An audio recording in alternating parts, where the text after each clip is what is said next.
성경을 보면서 제일로 이렇게 이 관심과 집중을 해서 성경에서 확인하고 있는 내용이 무엇일까요?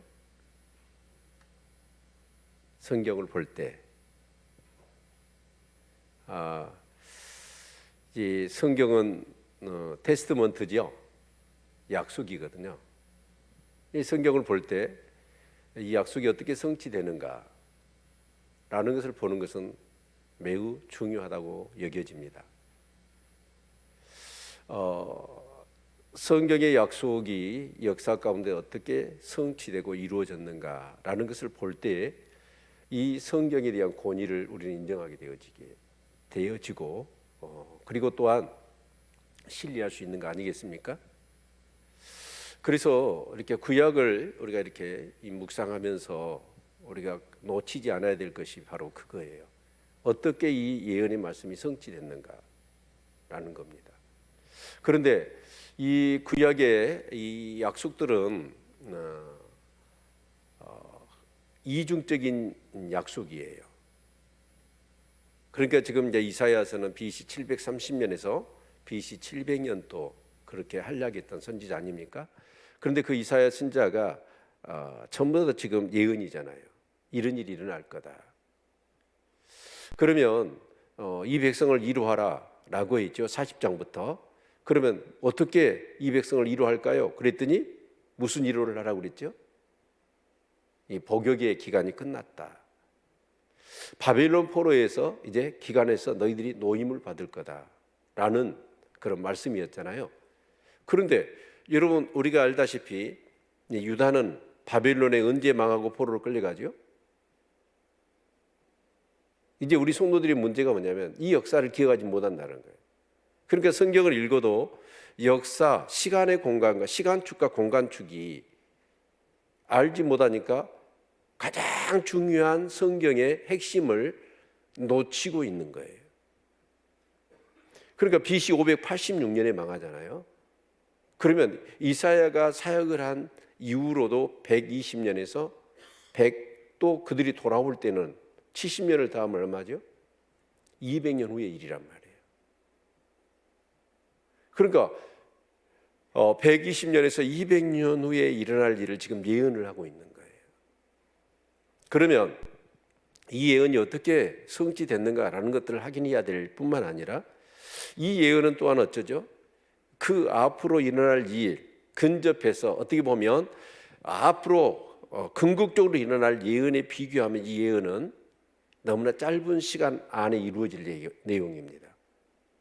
그런데 그 예언의 성취는 전부 다 누구를 가리키고 있을까요? 예수 그리스도를 가리키고 있거든요. 그것을 우리가 볼 수 있어야 돼요. 아멘. 그럴 때 우리는 찬양하지 않습니까? 푸른 마르고 꽃은 시들지만 하나님 말씀은 영원하다. 1.1도 변함이 없고 그 말씀대로 이루어진다라는 것들을 우리가 확인할 때 이 성경에 대한 이 신뢰를 그 성경의 권위에 대해서 우리는 인정하게 되고 그래서 이제 하나님의 말씀은 1.1도 변함없이 그대로 이루어진다 라는 것과 더불어 이제 우리에게 또 이루어질 일이 있잖아요. 어떤 일이죠? 예수님이 오셔서 심판하는 일 아닙니까?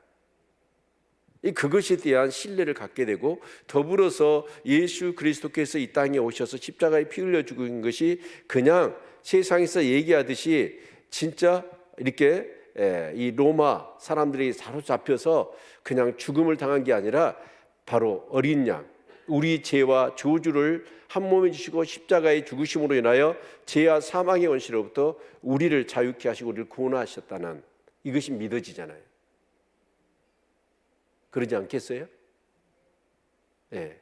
그런 관점에서 우리가 이렇게 구약 성경을 읽다 보면 참 재미가 있습니다. 그런데 만약에 구약에 예언이 있는데 그 예언이 전부 다 이루어지지 않았어요. 어떤 것은 이루어지고 어떤 것은 이루어지지 않았어요. 그럼 성경은 어떨까요? 성경의 권위에 대해서 우리는 의심해야 될 겁니다. 그런데 이 성경의 말씀은 어째요? 한 말씀도 땅에 떨어지지 않았고 그대로 이루어졌다는 사실입니다. 이것을 여러분이 꼭 확인할 수 있기를 바랍니다.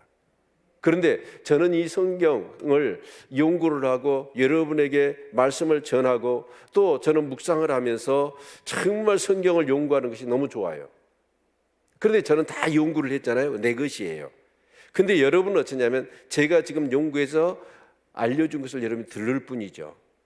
그러면 직접 연구한 사람과 여러분 연구해서 들려준 사람, 들은 사람들의 이 성경에 대한 신뢰도가 어쩔 것 같으세요? 완전히 다를 겁니다. 간혹 그런 얘기를 제가 많이 하지만 선악과의 언약을 할 때 하나님이 아담에게 하셨잖아요. 그런데 아담이 독주하는 것이 좋지 못해서 하나님은 이제 하와를 갈비뼈를 통해서 만드시잖아요. 그런데 이 사단이 선악과를 따먹도록 유혹을 누구한테 가서 하던가요? 하와예요, 아담이에요? 하와지요. 예, 하와일까요? 아담한테 갔으면 분명히 사단은 유혹에 실패했을 겁니다. 근데 하와는 이제 선악과를 따먹으라고 그래요. 그랬더니 어때요? 정령 죽을까 하노라 그러잖아요. 근데 사단이 유혹을 하니까 넘어가 버려요. 이 하와는 넘어갈까요? 전에 들은 말씀은 능력이 없습니다. 내 것이 아니니까. 그래서 우리가 사도행전의 말씀을 보면 이 베레아 교인들은 데살로니가 교인보다 더 신사적이었다고 그랬죠. 왜 그랬죠? 하나님의 말씀을 들을 때도 간절히 받았고, 그리고 그 말씀이 진실로 그러한지 상고해 보았다는 거예요. 그 베레아 교인들은 뭐냐면 하나님의 말씀을 받았어요. 간절한 마음으로 사모하며 받았거든요. 근데 그것으로 끝나지 않았습니다. 그것을 다시 진짜 말씀이 그런가 살펴보았다는 거예요. 그래서 그 말씀을 자기 것으로 삼은 거예요. 이런 자세로 성경을 이렇게 묵상할 수 있는 우리 성도들이 되시기를 바랍니다. 그러면 그러는 가운데 정말 믿음이라는 게 진짜 형성이 되어져요. 그리고 기도할 때도 역시나 어떻게 기도하죠? 내가 원하는 기도가 아니라 하나님이 원하는 기도를 드릴 수가 있습니다.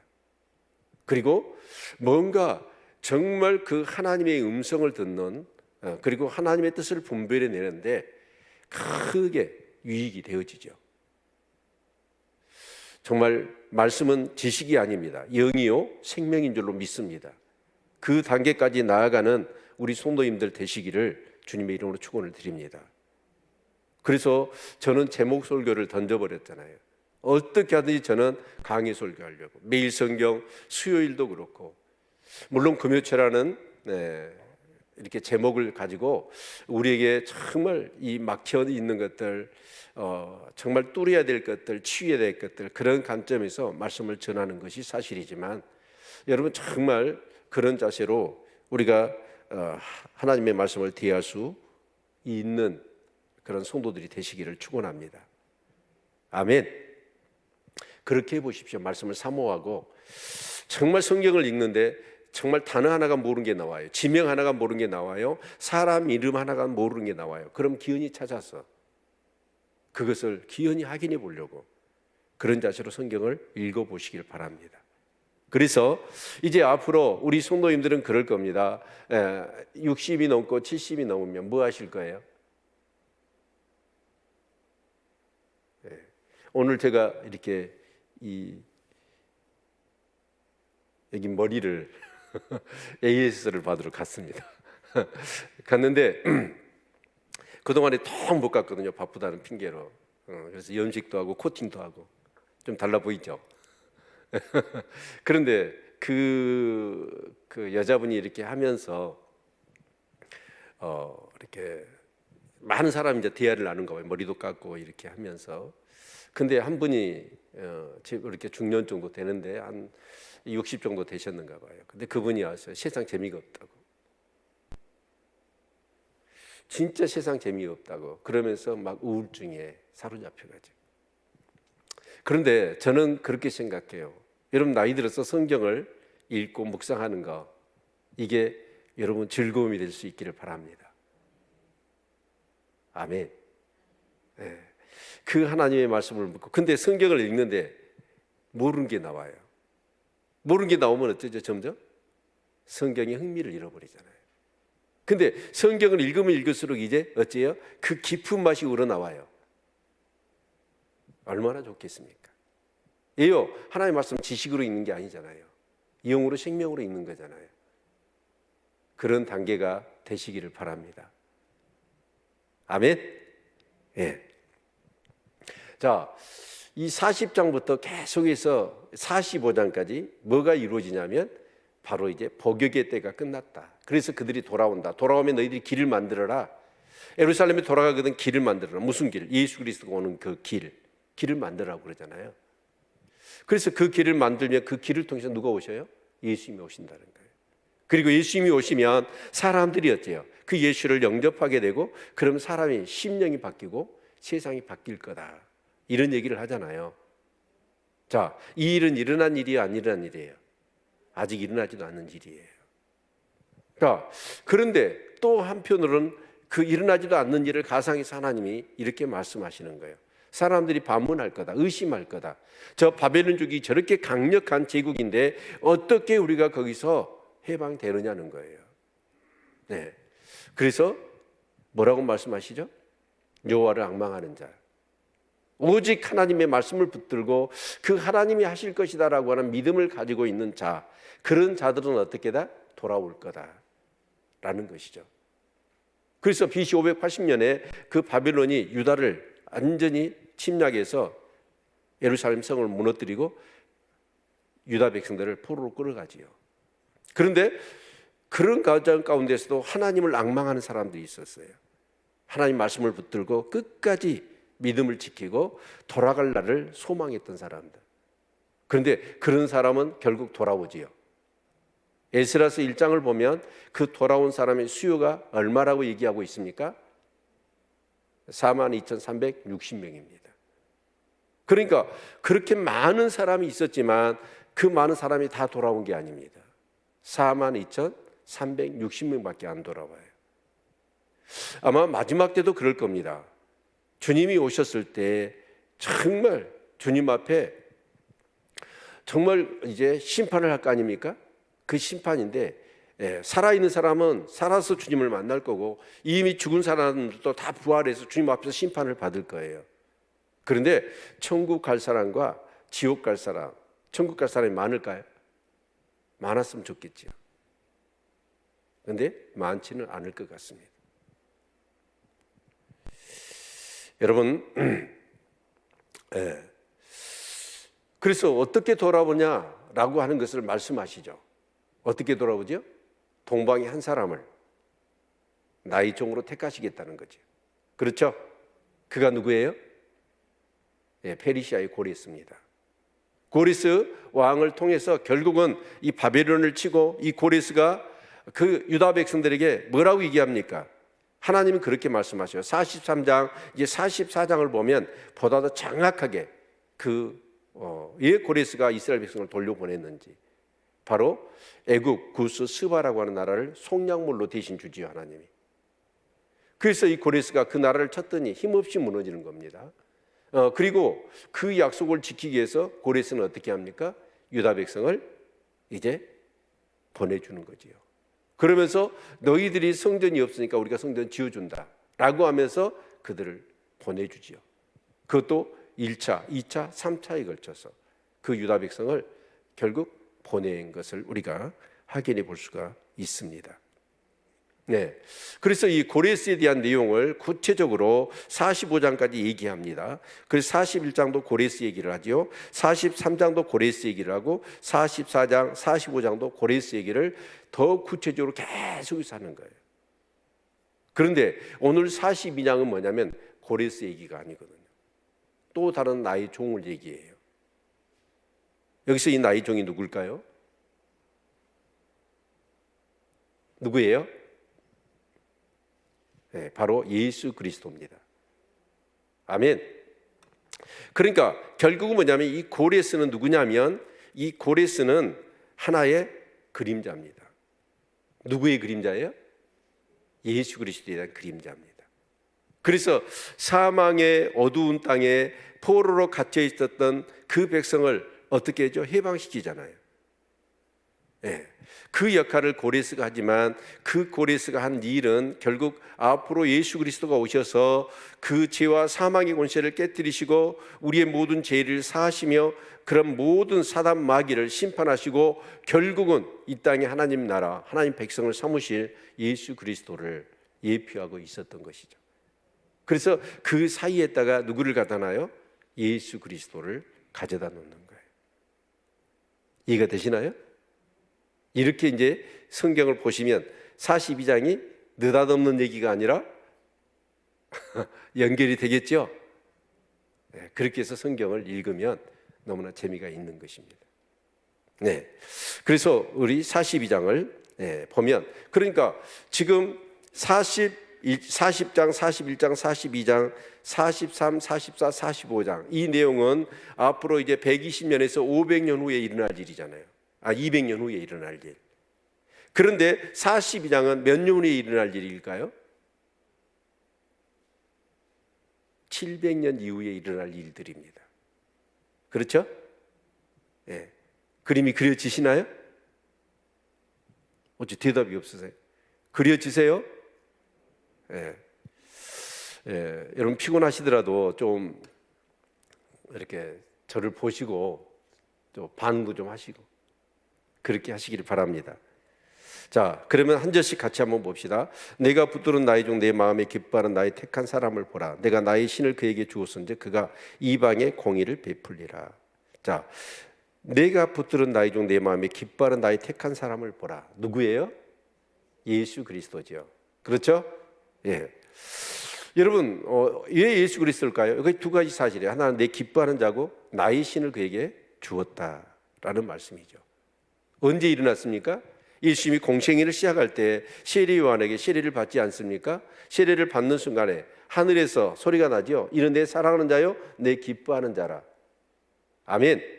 그러면서 성령이 비둘기같이 임하시지 않았습니까? 바로 예수 그리스도를 의미하는 것이죠.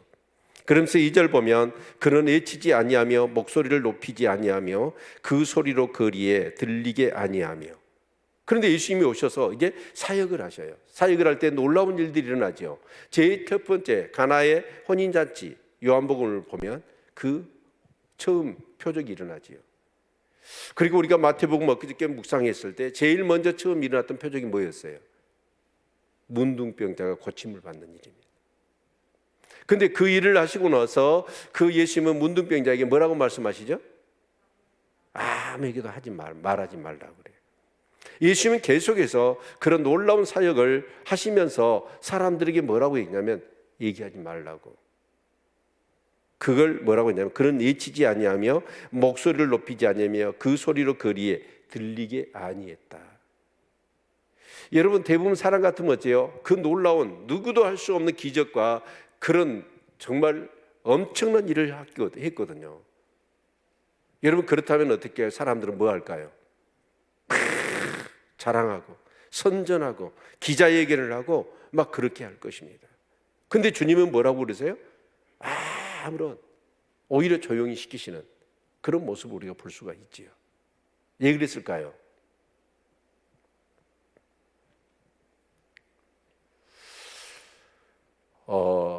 사람들은 어디까지나 여러분 자 문둥병자가 고침을 받고 소경이 눈을 뜨고 기머거리가 벙어리가 말을 해요. 그리고 풍랑이 잔잔해지고 여러분 정말 이런 오병이어의 역사들이 막 일어난단 말이에요. 그러면 사람들은 어디에 관심이 있을까요? 본질이 뭐예요? 그 예수 그리스도를 통하여 뭐가 임한 거예요? 하나님의 통치, 하나님의 나라가 임한 거잖아요. 근데 사람은 그 임한 본질적인 하나님의 나라, 그 예수가 오셔서 이루시는 앞으로 이룰 뭐 이렇게 안전하지는 않지만 하나님의 통치로서의 하나님의 나라가 임했다는 거예요. 그래서 그것을 인하여 감사하기보다는 뭘 할까요? 현상만. 와, 죽은 자가 살아났어. 병든 자가 고침을 받고 떡을 먹으니까 정말 그 오병이어의 그런 놀라운 역사가 일어나더라. 그러니까 어째요? 예수만 따르면 어째요? 내가 원하는 모든 것을 이룰 수 있다. 어려움도 피해갈 수 있다. 라는 어떤 현상적인 것만을 가지고 주님을 쫓을 그런 여지가 충분했습니다. 그래서 사람들이 어떻게 해요? 수없이 인산을 이루면 주님을 따르잖아요. 그때 주님이 뭐라고 그래요? 너희들이 무엇 때문에 나를 쫓는다고? 나를 앙 삼으려고 한다. 왜? 떡을 먹고 배부른 까닭에. 예수님은 그런 앙이 아니었거든요. 그래서 예수님은 어쩌냐? 예치지도 않고 소리를 내지도 않고 들리지도 않았어요. 여러분, 이 말씀대로 예수님은 그대로 하시잖아요. 아멘. 여러분, 700년 전에 이 이사야 선지자가 얘기한 그대로 예수님이 오셔서 사역을 이루시는 거예요. 그래서 예수는 누구예요? 하나님이 보내시기로 하신 메시아 그리스도인 거예요. 그렇죠? 그리고 3절 보면 상한 갈대를 꺾지 아니하며 꺼져가는 등불을 끄지 아니하고 진리로 공의를 베풀 것이며. 여러분, 상한 갈대를 꺾지 않아요. 이 갈대라는 건 이제 우리 성지순례를 가시면 참 이번에 감사해요. 이렇게 이집트를 갈 수 있다는 게 너무 감사하더라고. 왜냐하면 거기서부터 출발해야 되거든요. 그런데 그 이집트가 옛날 테러로 인해서 가지 못하니까 어떻게 보면 처음부터 어떻게 막혀서 그냥 중간에만 하고 오는 그런 느낌들. 그런데 이 이집트를 가게 되면 이집트에는 뭐냐면 파피루스라는 게 있습니다. 그래서 거기에다가 그림을 그려가지고 사람들이 팔아요, 관광객들한테. 자, 근데 이 파피루스가 어디서 나오면 갈대에서 나오거든요. 근데 이 갈대가 뭘까요? 우리가 지금 이렇게 뭐 호숫가에 피어 있는 그런 갈대가 아니에요. 이 갈대는 갈대라고는 부르지만 대나무와 같은 겁니다. 그래서 그 껍질을 벗겨가지고 뭐라 하냐? 바로 종이를 만들었어요. 인쇄 그 종이가 이렇게 발전하지 않았을 때. 그래서 상당히 좀 단단합니다. 그런데 이 상한 갈대라는 게 뭘까요? 완전히 갈대가 무거운 것이 있어 으스러져 버린 거예요. 산산조각이 난 거예요. 그런 갈대는 어때요? 필요해요? 필요치 않아요? 필요치 않습니다. 그런 것은 어떻게 하냐? 잘라버리죠. 자, 그런데 그래야 새순이 날 거 아닙니까? 그런데 그렇게 으스러져 버리는 산산조각 낸 그 갈대를 어떻게 해요? 꺾지를 않으셔요. 예수님이 오셔서 이제 복음을 전하고 가르치시잖아요. 그러면서 수많은 각식 병든 자들을 만나십니다. 바로 상한 갈대 같은 사람이 누구예요? 죄와 사망의 그런 권세 아래서 정말 육신이 질고라고 고통당하고 어려운 사람들, 그런 사람들을 주님은 어째요? 꺾는 게 아니라 그들을 치유하시죠. 그리고 꺼져가는 등불을 끄지 아니하였다. 이 꺼져가는 등불은 뭐예요? 옛날 정말 제가 어렸을 때 전기가 안 들어왔어요. 그럼 집에서 뭘 켰지요? 호롱불하고 등잔불을 켰습니다. 근데 그 등잔불에 이제 기름을 넣잖아요. 근데 그 기름이 떨어지면 어떻게 될까요? 이 등잔불의 심지가 다 타버립니다. 그러면 그거 골치 아파요. 나중에 다 분해해갖고 심지를 다시 끼워야 되거든요. 그런데 이 꺼져가는 등불이 꺼져가는 거예요. 이제 그것은 뭘 의미하냐면 이 상한 갈대라는 것은 예면을 얘기합니다. 예적으로 뭔가 문제가 있는 사람들, 병든 사람들, 그런 사람들이죠. 그러나 여러분, 이 그 꺼져가는 등불 같은 사람은 뭐냐면 내적으로 낙심하고 절망하고 열등의식에 사로잡혀 있고 그런 사람들을 얘기할 수 있을 것입니다. 그래서 요한복음 4장을 보면 수가성의 여인이 나오죠. 그 수가성의 여인, 자, 예수님이 그날따라 어때요? 절대로 사마리아 사람들과 여러분 상종하지를 않습니다. 그런데 사마리아 길을 가셔요. 그리고 제자들은 뭔가 음식을 얻으러 갔는데 주님은 우물가에 앉아 있었더니 한 여인이 종종 걸음으로 그 정오에 우물을 기르러 오잖아요. 예수님이 물을 달라고 그래요. 그러니까 이 여인이 그러죠. 아니, 유대 남자가 어떻게 사마리아인 여인한테 물을 달라고 하느냐.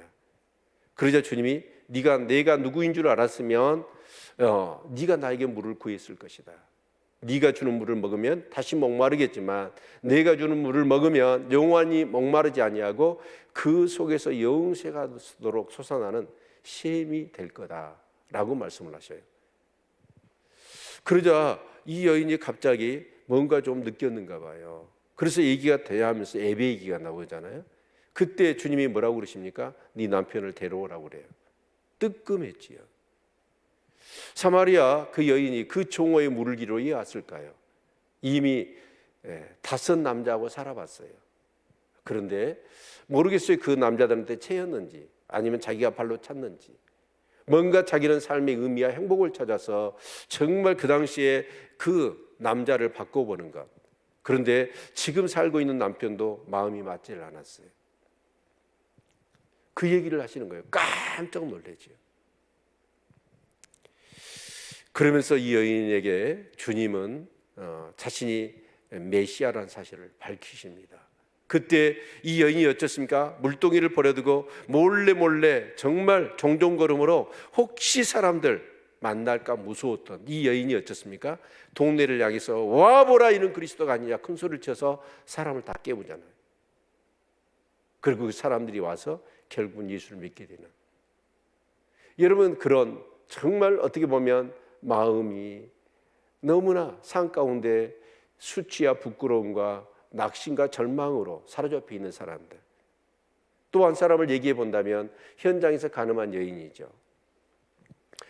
정말 현장에서 간음한 여인을 예수님께 들어와서 이 사람은 율법에 의하면 돌로 치라고 했는데 어떻게 할 것이냐라고 묻습니다. 그래서 예수님을 어떻게 함정에 집어넣으려는 것이죠. 그래서 돌로 쳐 죽이라라고 하면 어떻게 될까요? 율법은 지키는 것이지만 그 당시에 사람을 죽이게 되면 어떻게 되죠? 이 로마의 총독의 어떻게 보면 이 사법적인 판단에 의해서 사람을 죽이도록 했거든요. 그런데 그렇게 돌로 쳐 죽여라라고 하면 어떻게 될까요? 로마법을 어기게 됩니다. 그런데 만약에 용서해라 그러면 뭘 어기는 거예요? 근데 이게 분명히 현장에서 간음한 여인은 뭐라고 그랬어요? 돌로 쳐 죽이라고 그랬잖아요. 하나님의 법을 어기는 거예요. 이렇게 말해도 걸리고 저렇게 말해도 걸리는 상황입니다. 여러분, 그때 주님이 뭐라고 그러십니까? 너희 중에 죄 없는 자가 돌로 치라 라고 말씀을 하시잖아요. 그랬더니 아마 예수님의 그 말 한마디가 굉장히 신적 권위가 있었는가 봐요. 사람들은 다 아마 이미 선동되어서 그런 사람들이었을 텐데 그 양심의 가책을 느끼는 거예요. 죄 없는 자가 돌로 쳐야 되거든요. 원래 이렇게 현장에서 간음한 여인을 가장 먼저 돌로 치는 사람이 누굴까요? 그 여인을 고소한 사람이에요. 고소한 사람이 먼저 치는 거예요. 그러면 다른 사람들이 이제 따라서 돌로 쳐서 그 사람을 죽이는 것이거든요. 그런데 만약에 그 여인이 죄가 없다는 것이 밝혀지잖아요. 그럼 무고죄로 누가 살인자가 될까요? 처음에 고소해서 돌로 친 사람, 그가 되는 거지.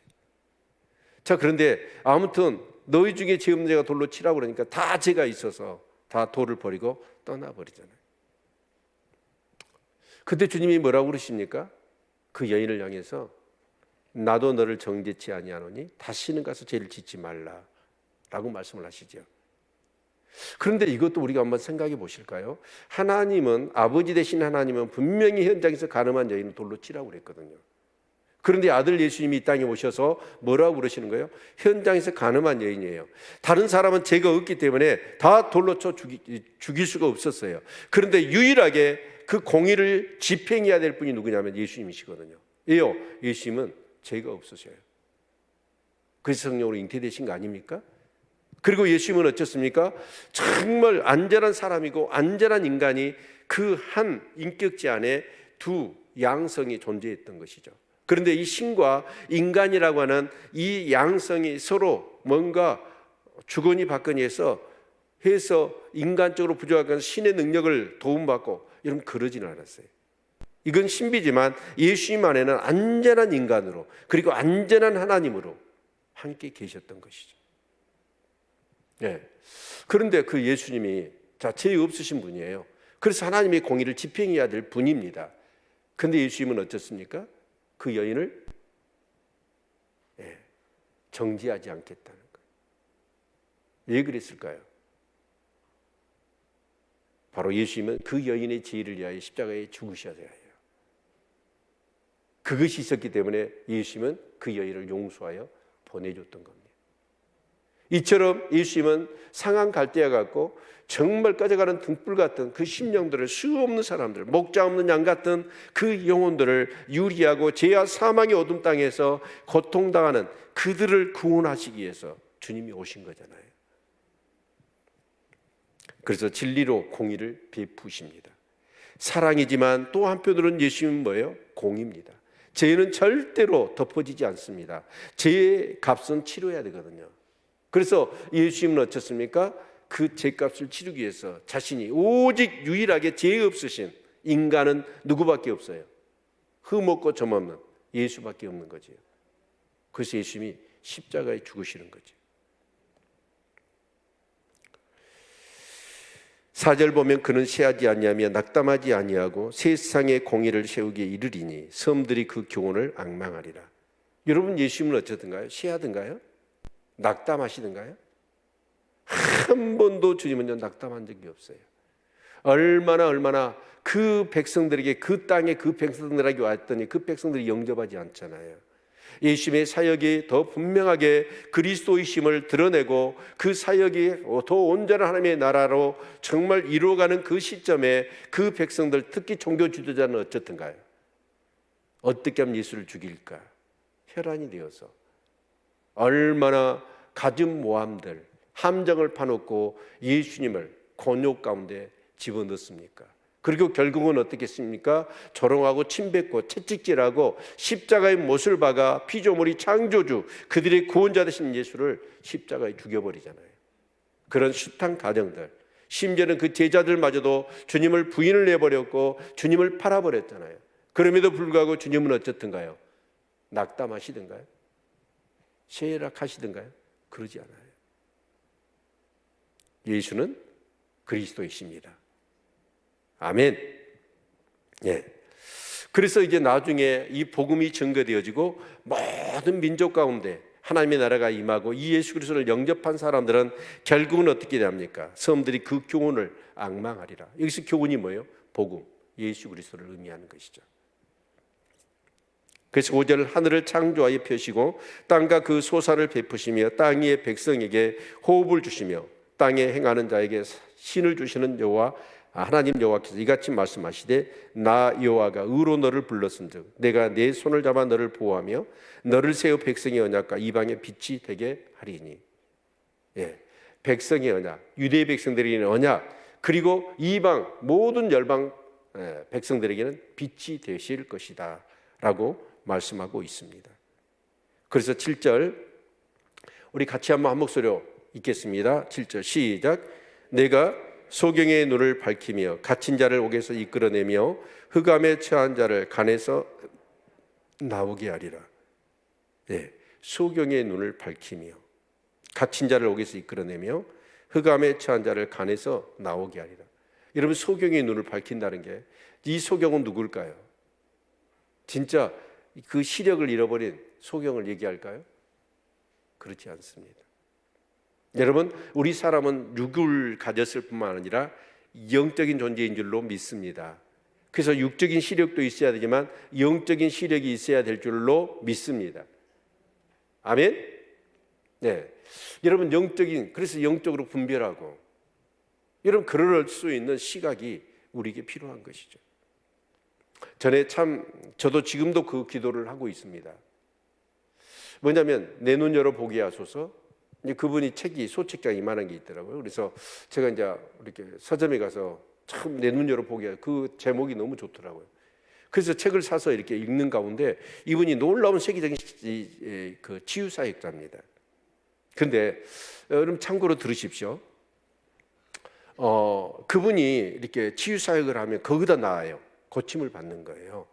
근데 그 비결이 뭐냐면 이분이 눈이 열렸습니다. 눈이 열려서 뭘 보냐면 영적 세계를 봐요. 그러면 이제 많은 사람이 모여서 이렇게 예배를 드린단 말이에요. 예배를 드리는데 막 이제 통성으로 부르짖어 기도해요. 기도할 때 어떤 일이 일어나는지 아십니까? 여러분, 진심으로 믿음으로 회개하고 기도하고 사모하며 간절히 부르짖고 기도하면 그 사람 주위에요 천사들이 모여들어서 돕는답니다. 그 기도를. 그러니까 이 사람 눈에는 딱 보이는 거예요. 그 사람 뒤에 천사들이, 진짜 천사를 말이라고 해야 돼요? 명이라고 해야 돼요? 하여튼 천사가 그 사람 주위에서 막 기도하면 막 그 사람을 막 도와 같이 기도를 하는 거예요. 근데 그런 사람한테 가서 기도를 하면 그 사람은 금방 나아버린답니다. 그런데 같이 모여서 예배를 드리잖아요. 예배를 드리는데 그 사람 주위에는 천사가 있는 게 아니라 뭐가 있어요? 악한 영들이. 여러분, 예배에 집중을 못해요. 말씀에 집중을 못해요. 기도를 해도 이제 형식적이에요. 그러니까 어쩌냐면 악한 것들이 와서 계속 그 사람한테 뭐예요?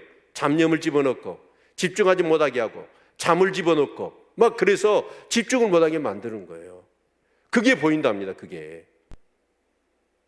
그래서 제가 막 기도했어요. 하나님, 저도 내 눈 열어서 보게 해주세요. 예, 아직도 저는 덜 열렸습니다. 여러분 지금 예배 드릴 때, 지금 예배를 드릴 때 천사들이, 우리 수종들은 영이잖아요. 자기 수호 천사 있는 거 아세요?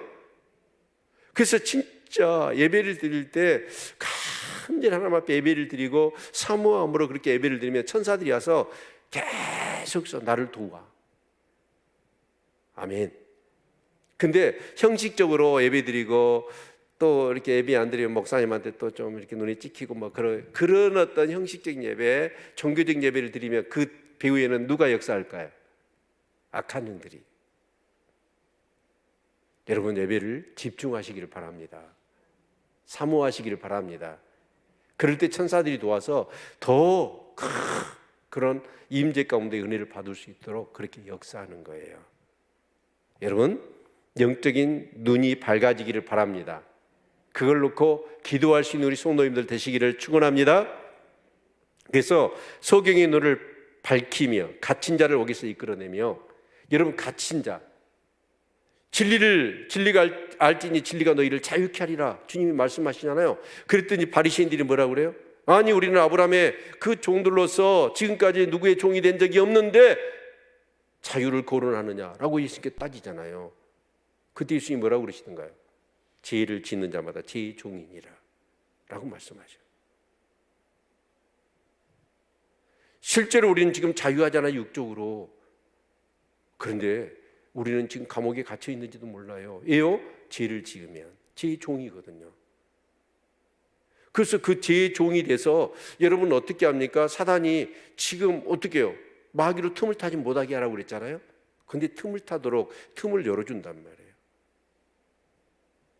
자꾸 그렇습니다. 여러분, 그 포켓몬스터 아시죠? 요즘 대부분 그 게임들이 그렇게 돼 있더라고요. 그래서 막 뭘 하게 해서 뭘 하나 더 이렇게 잡잖아요. 그럼 자기가 어떻게 돼요? 업그레이드 되잖아요. 막 무기나 힘이 막 업그레이드 돼요. 그래갖고 막 강력한 적들을 막 때려 부수잖아요. 그가 똑같은 원리예요. 마귀한테 틈을 줘요. 가령 이제 어떤 사람이 미워져요. 갑자기 섭섭해져요. 그러면 어째요? 그럴 때 진짜 우리가 예배를 드리고 말씀을 묵상하고 기도하잖아요. 그럼 그게 걸러져요, 안 걸러져요? 딱 걸러지죠. 아니, 걸러져요, 안 걸러져요? 걸러지죠. 그 안테나에 딱 걸러지잖아요, 영적으로. 그러면 어째요? 그걸 얼른 빨리 해결을 해야 돼요. 그런데 그렇지 않고 그 틈을 타고 들어왔는 미움의 영을 딱 사로잡아 버려요. 그러면 어째요? 점점 그 사람을 미워져요. 미워지고 어째요? 하는 짓거리마다 미워져요. 아무리 이쁜 짓을 해도 미워져요. 더 미워져요. 여러분, 사울의 경우를 놓고 봅시다. 사울이 어쨌나요? 그 다윗이 진짜 그 골리앗 앞에 왕도 장군들도 벌벌벌벌 떴고 정말 바위 틈에 나무 뒤에 숨게 급급했잖아요. 그런데 그 골리앗이 하나님의 이름을 모욕하는 거예요. 그것을 들었던 소년이 분개합니다. 그래서 나가서 싸워서 골리앗을 거꾸로 때리잖아요. 사울이 감동을 받지요. 그 자기 딸 미가를 줘서 사이 삼고 자기 비서실장 삼잖아요. 얼마나 마음에 들었으면 그랬겠습니까? 그런데 갑자기 그 이스라엘의 유행가가 퍼지기 시작하지요. 뭐였어요? 사울이 죽인 자는 천천히요, 다윗이 죽인 자는 만만이라는 이런 노래가 막 유행하는 거예요. 그 얘기를 듣자 갑자기 어째요? 시기심이 발동하기 시작해요. 그 바로 성경은 어떻게 표현을 하고 있습니까? 사울에게 뭐가 임했다고? 악신이 임했다고.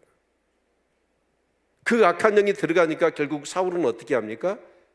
아무리 눈물을 흘리면서 다윗이 두 번이나 자기를 살려주잖아요. 내 아들아, 내가 잘못했다. 다시는 내가 너를 해하지 않겠다. 그렇게 눈물을 흘리면서 병사들 앞에서, 다윗 앞에서 그렇게 약속을 하고 결단하고 각오했잖아요. 그런데요, 결국은 사울은 또다시 다윗을 죽이려고 나서잖아요. 여러분, 그 감옥에서 자유할 수 있기를 바랍니다. 우리 주 예수 그리스도는 그런 모든 죄에 종된 것들, 죄의 감옥에 갇혀 있을 수 있는 우리를 자유케 하시기 위해서 오신 분이에요. 자유하십니까? 너 자유하던데 나 자유하던데. 자유할 수 있기를 바랍니다. 그래서 우리가 예배를 드리고 말씀을 묵상하며 기도할 때마다 정말 그 영적인 안테나에 다 내 안에 혹시라도 이만한 티만한 어떤 진짜 제약이 있다면 그걸 다 얘기해야 돼. 그렇죠? 그럴 때 우리는 진정 자유를 누리게 되는 것입니다.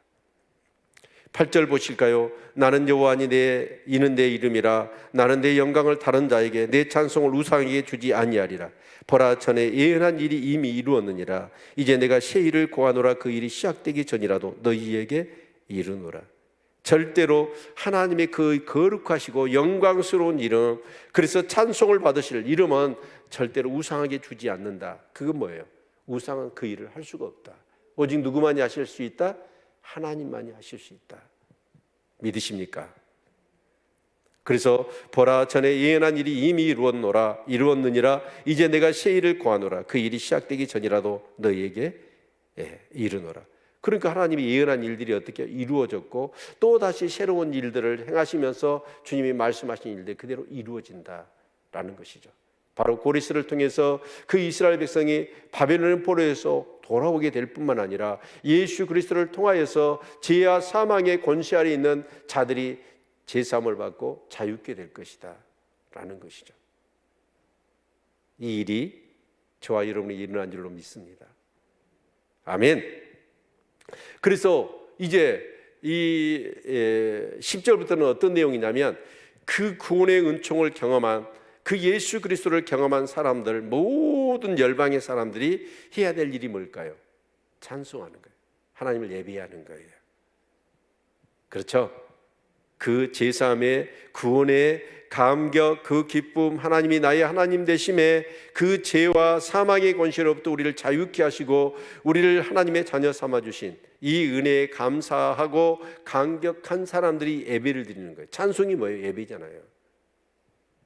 그 감격으로 예배 드리시고 찬송할 수 있는 저와 여러분이 될 수 있기를 축원합니다. 그래서 10절, 항의하는 자와 바다 가운데의 만물과 섬들과 그 거민들아, 여호와께 새 노래로 노래하며 땅 끝에서부터 찬송하라. 강야와 거기 있는 성읍들과 게달 사람의 거하는 촌락들은 소리를 높이라. 셀라의 거민들은 노래하며 산 꼭대기에서 즐거이 부르라. 여호와께 영광을 돌리며 섬들 중에서 그의 찬송을 선전할지어다. 여호와께서 용사같이 나가시며 전사같이 분발하여 외쳐 크게 부르시며 그 대적을 크게 치시리로다. 아멘. 여기 게달, 셀라 이런 지역은 어떤 지역이죠? 이방 지역입니다. 전혀 하나님을 알지 못하는 그곳에 이제 이방의 빛이 되신 예수님이 가셔 정말 그 복음을 증거하고 하나님 나라가 이루어지며 그 정말 상한 갈대와 같고 꺼져가는 등불 같은 그 심령들이 치유를 받은 거지. 그 자유, 그것을 경험하고 구원의 은총으로 그 하나님을 아서 다 같이 찬송하고 예배하는 거예요. 아멘. 저는 싱가포르 가서요 FCBC 교회 셀 컨퍼런스 그걸 갔는데 전 세계 사람들이 체육관, 원형 체육관에 다 모였습니다. 그리고 중앙에서 큰 스테이지를 만들고 거기서 막 찬양을 하는데요. 와, 각 종족들을 다 모아놨어. 저쪽은 시커멉니다. 그래가지고 이빨만 하얘. 여기는 항둥이, 여기는 흰둥이. 각 종족들을 다 종족별로 이렇게 예를 들어서 앉혀놨거든요. 그런데요, 찬양을 부르는데 찬양은 똑같이 같이 부르는 거예요. 와, 진짜 감격스럽더라고. 열방이 나와서 똑같이 하나님을 찬양하는 그 감격. 그런데 여러분, 요한계시록에 봐보십시오. 정말 그 구원받은 거룩한 흰옷 입은 무리들이 그 만군의 주 여호와 하나님을 24상로와 네 생물과 함께 더불어 그 구원받은 자들이 천사들과 함께 그 장엄한 찬양을 드리지 않습니까? 그 일이 이루어질 것입니다. 아멘. 지금도 그렇잖아요. 복음은 계속해서 서진운정, 남북운동을 하면서 세계 곳곳이 복음이 증거되는 그 곳곳마다 어째요? 하나님을 예배해야 합니다. 구원받은 우리에게 있어서 이 예배란 건 얼마나 소중한 건가요? 그렇죠? 네.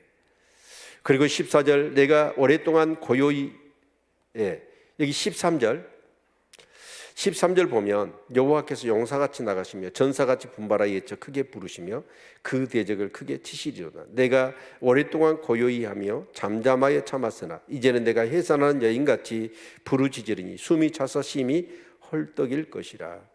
지금 이 말은 어떤 내용이냐면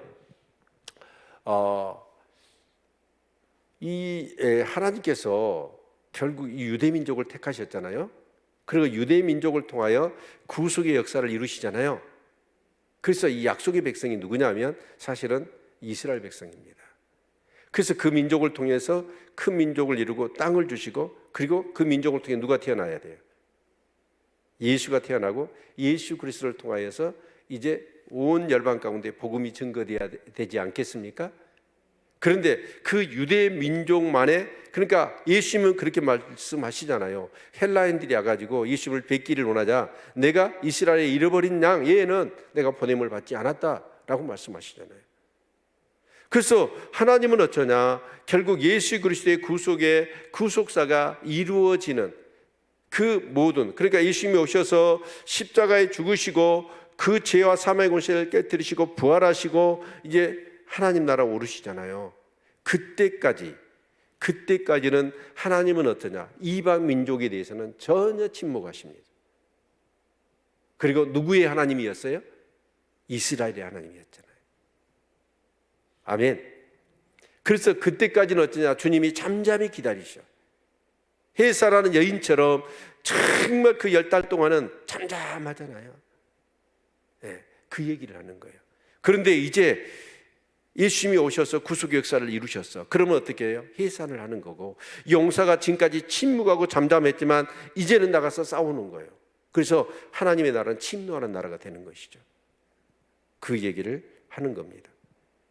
그래서 15절 내가 큰 산과 작은 산을 항목해 하며 그 초목을 마르게 하며 강들로 섬이 되게 하며 못들을 마르게 할 것이며 내가 소경을 그들이 알지 못하는 길로 이끌며 그들이 알지 못하는 척경으로 인도하여 흑암으로 그 앞에 강명이 되게 하며 구분대를 곱게 할 것이라.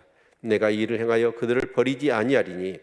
그러니까 뭐냐면 결국은 이제 열방, 모든 이방 민족, 이방에 빛이 된다고 하셨잖아요.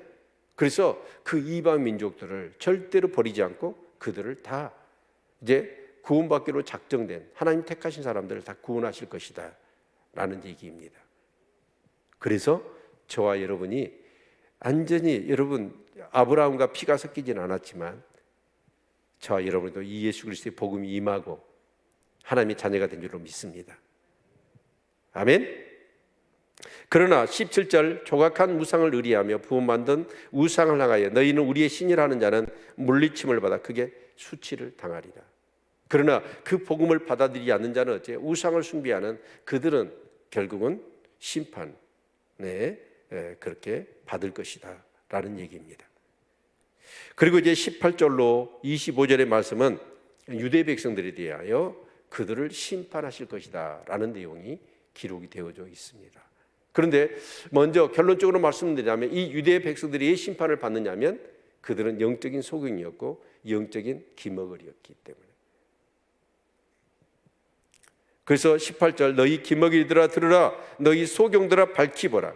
소경이 누구냐? 내 종이 아니냐? 누가 나의 보내는 나의 사자같이 기머리겠느냐? 누가 나의 친한 자같이 소경이겠느냐? 누가 여호와의 종같이 소경이겠느냐? 네가 많은 것을 볼지라도 유치 아니하며 귀는 밝을지라도 듣지 아니하는도다. 여러분, 예수님이 오셔서 정말 구약에 아까 이사야가 얘기한 그대로 태어나시고 성장하시고 사역을 이루시잖아요. 그런데 바리새인들은 뭐라고 그러던가요? 그 엄청난 것을, 그들은 엿보는 자들이에요. 틈틈이 주님을 쫓아다니면서 주님이 만약에 실수만 하면 득달같이 달려들어서 정지하고 판단하고 따졌잖아요. 그러니까 누구보다도 예수님의 그런 행적들에 대해서 잘 알고 있었고, 그 또한 그들은 뭐요? 성경에 대해서 가르치는 자였잖아요. 성경을 너무나 잘 알고 있는 자들이에요. 그래서 그들은 어떻습니까? 예수가 메시아라는 사실을 누구보다 잘 알고 있었습니다. 그런데 그들은 인정하든가요, 안 하든가요? 인정하지 않습니다. 귀신을 쫓아내서 소경원이 눈을 뜨게 했거든요. 대표적인 메시아의 사역이거든요. 그런데 그것을 보고도 귀신의 양 바알시불을 입모어서 귀신을 쫓아낸다고 귀신 프리임을 걸어버리잖아요. 예, 그렇죠? 여러분, 저와 여러분이 예수를 믿는다는 건 뭘까요? 예수는 나의 주님이시죠. 나의 주인이시죠. 그렇게 믿으시나요? 진짜 예수가 여러분의 주인이시나요? 그렇다면 여러분은 누구 것이에요? 예수의 것이죠. 그렇죠? 여러분의 소유 누구 거예요? 예수님 거잖아요.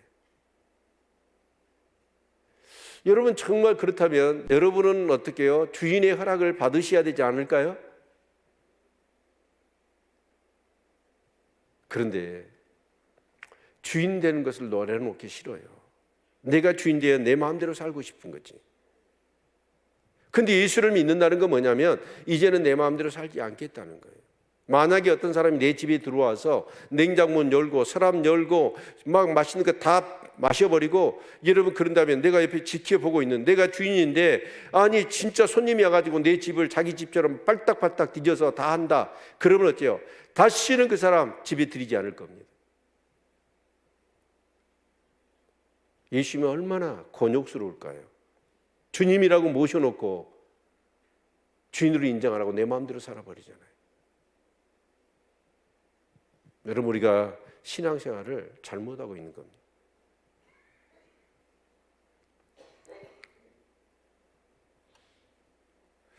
하나님은 어떻게 해야 될까요?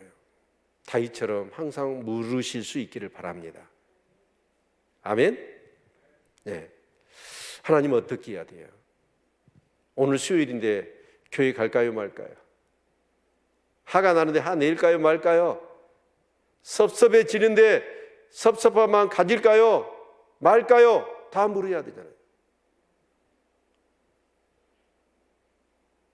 여러분이 가지고 있는 물질을 사용할 때도 하나님이 이 물질을 어떻게 써야 돼요? 하나님께 물어야 되지 않을까요? 그래요, 안 그래요? 그게 주님을 주님으로 믿는 신앙이죠. 그런데 우리는 그렇게 안 살아요. 그래서 우리가 어쩌냐면 예수를 믿어도 기쁨이 없는 거예요. 자유가 없는 거예요. 우리 제대로 믿읍시다. 아멘. 그래서 기머거리, 소경, 그 유대 백성들이 어째요? 얼마나 모든 그런 열방은요, 하나님이 철저히 예민해 버립니다. 잠잠해 버려요. 그러나 하나님이 어쩌습니까? 유대 백성들을 향해서는 그 애굽에 출애굽을 할 때 10가지 재앙을 통하여 애굽을 치면서 그 유대 백성을 이끌어내시잖아요. 그 가나안 땅에 들어가는 과정, 광야에서도 어떻게 해요? 만나 메추라기로. 세상에 어떤 민족 앞에 하나님이 그런 일을 하셨습니까? 그런데 하나님은 어쩌습니까? 그 민족 앞에 그런 특별한 일들을, 그래서 그들에게 말씀을 주셨잖아요. 선지자들을 수없이 보냈잖아요. 그럼에도 불구하고 그들은 어쩌죠? 하나님보다도 우상 숭배해버려요.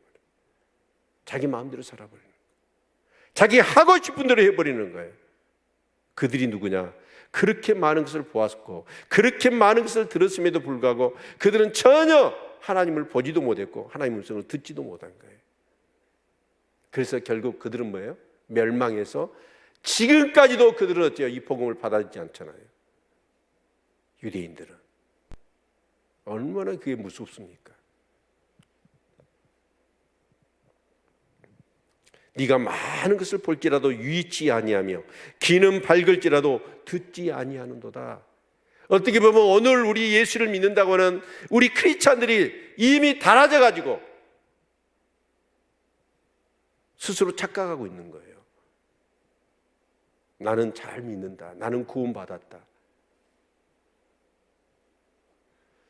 여러분, 제가 볼 때는요, 아니에요.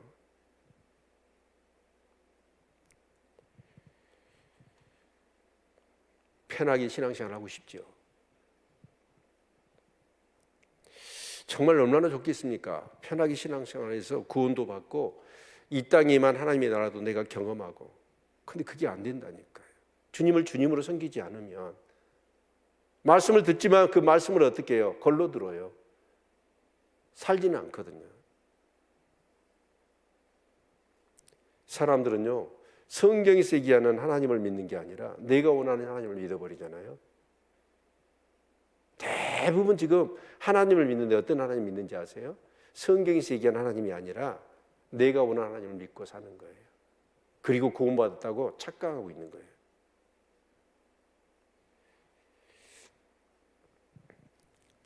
한 사람도 그런 사람 없기를 바랍니다. 21절 22절 여호와께서 자기의 의로우심을 인하여 기쁨으로 그 교훈을 크게 하며 존귀케 하려 하셨으나 이 백성이 도적 맞으며 탈취를 당하며 다 굴속이 잡히며 옥에 갇히도다. 노략을 당하되 구할 자가 없고 탈취를 당하되 도로 주라 할 자가 없도다. 너희 중에 누가 이 일에 귀를 기울이겠느냐? 누가 장례사를 상가 듣겠느냐? 야곱으로 탈취를 당케 하신 자가 누구냐? 이스라엘을 도적에게 붙이신 자가 누구냐? 여호와가 아니시냐? 우리가 그에게 범죄하였도다. 백성들이 그 길로 행치 아니하며 그 율법을 순종치 아니하였도다. 그러므로 여호와께서 맹렬한 진노와 전쟁의 이력으로 이스라엘에게 베푸심에 그 사방으로 불붙듯 하나 깨닫지 못하며 몸이 타나 마음에 두지 아니하는도다. 여러분, 결국 바벨론의 멸망을 당하잖아요. 그뿐입니까? 여러분, 이스라엘이 언제 다시 독립을 했죠? 1948년입니다. 2000년 동안 그들은 어째요? 세계에서 흩어져 살았습니다. 하나님의 말씀을 그렇게 많이 들었고 하나님의 그 놀라운 은혜와 사랑을 그렇게 많이 경험했음에도 불구하고 그들은 마음이 더 강팍해 있었던 거예요.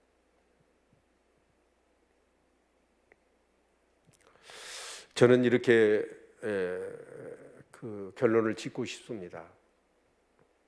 여러분 영적으로 지금 민감하십니까? 지금까지 성경에서 보여주고 들려주신 그 말씀에 근거하여 오늘 내가 살아가고 앞으로 살아갈 삶 속에서 영적인 안목을 갖고 영적인 그런 하나님의 음성에 민감하면서 정말 살아가고 계시냐는 것입니다. 마태복음 24장은 이렇게 말씀합니다. 난리와 난리의 소문을 들을 것이고 나라와 나라가 민족이 민족을 쳐서 전쟁의 소식, 처처의 기근과 지진이 일어날 것이다. 그러면 지금 시리아와 여러분 정말 그 터키 땅에 그 엄청난 러시아와 우크라이나의 전쟁이 일어나고 있지 않습니까? 이런 어떤 상황, 우리 지금 살고 있는 우리나라에 일어나지 않았을 뿐이지 여러분 그 모든 사실은 뭐예요? 하나님이 우리에게 주시는 말씀이고 우리에게 보여주신 거잖아요. 그런데 뉴스에서 어느 하나 이게 하나님의 정말 이 마지막 이 시대의 경고라고 그런 얘기 한 적이 있습니까? 아니에요. 진짜 안타까우니까 어떻게 하든지 돕자라고 해서 구호품 보내고 구호대 보내서 그 일만 하고 있지. 진짜 하나님의 음성에 정말 귀를 기울일 수 있다면 우리는 뭘 해야 될까요 지금? 저는 분명히 믿습니다. 이런 사건들이 진짜 하나님이 주시는 경고라고. 우연은 없습니다. 그러면 우리는 어떻게 해야 될까요? 이게 끝이 아니고 이제 시작이래요.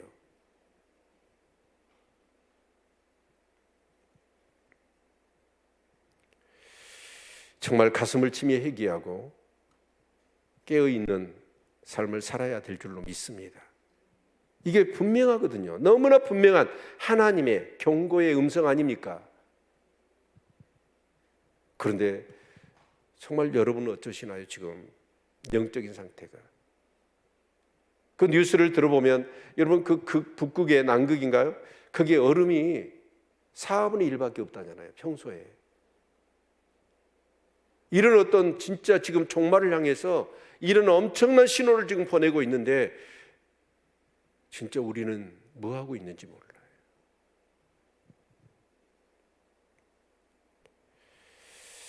아마 이스라엘 백성들도 충분히 그랬을 거예요. 그런 어떤 위험 신호들이 전쟁